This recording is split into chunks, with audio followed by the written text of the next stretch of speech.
البنات، أوجه خطابي للبنات، لو ما الولد يلقون وجه عتشن ما تجرأوا على الله وشريعته. الإمام الصادق يقول: إذا فسدت المرأة فسد المجتمع، وإذا صلحت المرأة صلح المجتمع. بناتي، لو انت انحطات ايديتشن بيدنا كحوزة ورفضتن كل مراسلة ورفضتن كل شاب إلا أن يأتي البيوت من أبوابها، والله ما تجرؤوا أبدا. القرار لكم كجيل. يا أيها الجيل الشاب، أنتم تقرون ثقافة مغلوطة وتقرون سنة سيئة.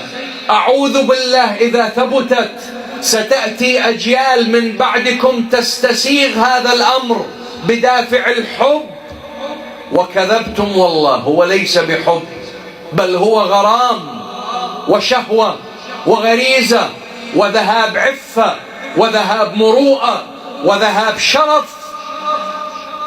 علي بن أبي طالب عليه السلام يقول: أصل المروءة العفة. شلون قبلت على نفسك وانت ابن جواد؟ شلون قبلت على نفسك أن تجي البيت والطب من وراء ظهره؟ شلون؟ والبيت بيزلم والبيت إلى حرمة، ولنفرض انه البنية طايشة وصغيرة، انت شبيك؟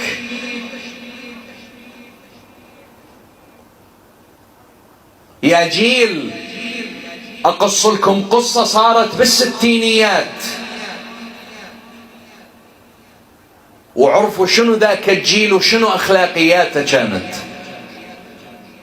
كانت العرب تنام بسطوح المنازل، كان بعد التكييف ما مخترع، فالناس تبات بالسطوح. في يوم من الأيام والشاب على السطح، أثاري بنت الجيران عاجبها جماله.